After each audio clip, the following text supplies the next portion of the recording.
if you want to know if CPR is always the best option for cardiac arrest, or even DNR or NFR is the better option, stay tuned. I've got news for you. My name is Patrick Hutzel from intensivecarehotline.com, and I have another quick tip for you for families in intensive care today. So one of the regular questions we get quite frequently is CPR, which stands for cardiopulmonary resuscitation, always the best option for cardiac arrest, or is a DNR or NFR the better option? DNR stands for do not resuscitate, and NFR stands for not for resuscitation. So this is obviously a topic that is always or can be an issue in intensive care units and in ICUs, critical care, but also in other areas within a hospital. But obviously my background is critical care nursing, so I see it from that angle mainly. And because I talk to families in intensive care and intensive care at home almost daily, I have an appreciation for the whole topic, and sometimes it can be a very controversial topic. So let's break this down so that you can understand, what's the best option here if there's a cardiac arrest. Is CPR always the best option, or should people not be resuscitated? So in cases of a cardiac arrest, whether CPR, cardiopulmonary resuscitation, or DNR, do not resuscitate / NFR, not for resuscitation order, is the better option, depends very much on the individual's medical condition, their wishes, and the context of their health situation. So CPR is typically recommended if the individual has a chance of recovery or survival, and there are no prior wishes indicating otherwise. It can be life-saving in certain situations, such as when the person is young, healthy, and their cardiac arrest is due to reversible causes, i.e. heart attack, drowning, trauma, etc.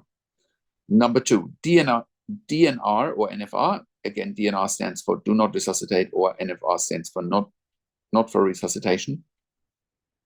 Orders are applied when the person has a terminal illness, a very poor prognosis, or has expressed a wish not to undergo aggressive life-saving measures in case of cardiac arrest. This decision is often made after careful consideration by the individual, their family, and healthcare providers. It may be preferable if the individual is facing a poor quality of life, or if resuscitation would not improve their overall prognosis. Ultimately, the best option is based on the individual's values, their health condition, and what they have expressed or documented about their treatment preferences. For someone with a DNR, NFR order in place, CPR would not be administered, as the focus is on providing comfort rather than prolonging life through invasive interventions. In any emergency, medical professionals will assess the situation, consider any known directives such as a DNR, and make decisions based on the best interest of the person involved. And I will say this, I would have made other videos here where I've said do not agree to a DNR, and I still stand by that, or do not agree to an NFR, and I still stand by that, unless with the exception that your loved one has an advanced care directive where they say, I don't want to be resuscitated in case of a cardiac arrest. If that's what they're saying, then you should absolutely go with that. But if it's something that's potentially being pushed onto you by intensive care teams, saying that your loved one should have a DNR or an NFR because if they do survive, they won't have any quality of life, or they won't have any quote unquote meaningful quality of life, but it's not up for intensive care teams to decide. That is up for the patient or for the family to decide, because what's meaningful for the intensive care team might not be meaningful for you, and vice versa. So don't let other people lecture you or educate you on value judgments, because the value judgments are up to you and your family. Now, another thing that you hear over and over again when it comes to discussions around CPR and cardiopulmonary resuscitation is, all people do is, doing CPR, and then patients end up with cracked ribs. And that is a reality. I'm not disputing that here for a moment, that CPR can fracture ribs. But the question is, to what end? If someone's life is being saved by cracking a few ribs, then, again, it's up to the individual to make that call, whether they want that or they don't. It just needs to be documented, and it's not up to intensive care teams to make that decision, because at the end of the day, whether it's doctors, nurses. We all went into this profession to help people. And I strongly disagree with prematurely ending the life for patients and, for patients in intensive care. If there is hope and there's an outlook of life, and that's what people want, it all comes down to what people want, And once again, from my perspective, it is not up to intensive care teams to make value judgments about quality of life and whether people should have CPR or not. It is up to the patient and the family to make that decision. And I can also tell you, I have worked in critical care nursing for 25 years in 3 different countries, where I worked as a nurse manager for over 5 years. And I've been consulting and advocating for families in intensive care since 2013 here at intensivcarehotline.com. And I can very confidently say that we have saved many lives for our clients and families in intensive care. And you can verify that on our intensivcarehotline.com podcast section. We've done some client interviews there. And you can also verify it on our intensivcarehotline.com testimonial section, where you can read what our clients say about the services they received. Like I said, we have saved many lives for our clients in intensive care with our consulting advocacy, and you can once again, you can verify that on our website at intensivcarehotline.com. One thing that I've learned over the years after working in critical care for so long is that DNR orders or NFR orders in ICUs are never a good thing, because it's the first step of a treatment removal. There's just the perception of, if someone has a DNR or an NFR, that they are going to die anyway, and that's why we shouldn't resuscitate them. There's just that perception in ICU, and it's not a good perception.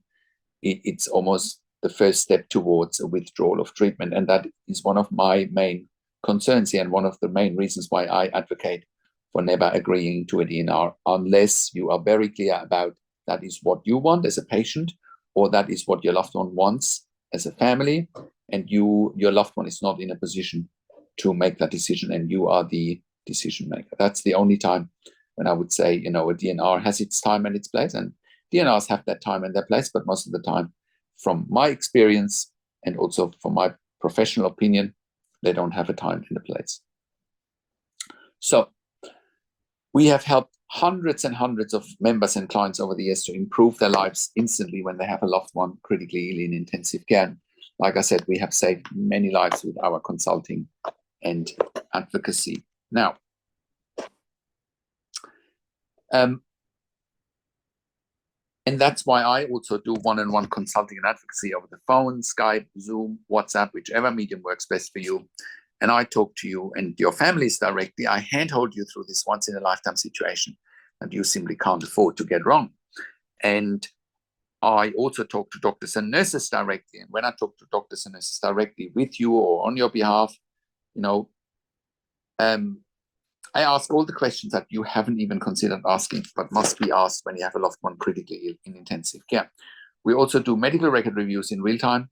We also do medical record reviews after intensive care if you have unanswered questions, if you need closure, or if you are suspecting medical negligence. I also represent you in family meetings with intensive care teams. We also have a membership for families of critically ill patients in intensive care. You can become a member if you go to intensivcarehotline.com.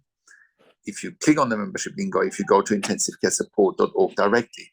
In the membership, you have access to me and my team 24 hours a day in the membership area and via email, and we answer all questions intensive care related. You also have access to 21 ebooks and 21 videos that I have personally written and recorded that will help you to make informed decisions, have peace of mind, control, power, influence, making sure your loved one gets best care and treatment always. And if you like my videos, and all of that you get at intensivcarehotline.com, call us on one of the numbers on the top of our website, or simply send us an email to support@intensivcarehotline.com with your questions. And if you like my videos, subscribe to my YouTube channel for regular updates for families in intensive care. Click the like button, click the notification bell, comment below what you want to see next, what questions and insights you have. Share this video with your friends and families. And I also do a weekly YouTube live where I answer your questions live on a show. And you will get notification for the YouTube live if you are a subscriber to my email newsletter, or if you are a subscriber to my intensivcarehotline.com email newsletter and a subscriber to my YouTube channel. Thank you so much for watching. This is Patrick Hutzel from intensivcarehotline.com, and I will talk to you in a few days. Take care for now.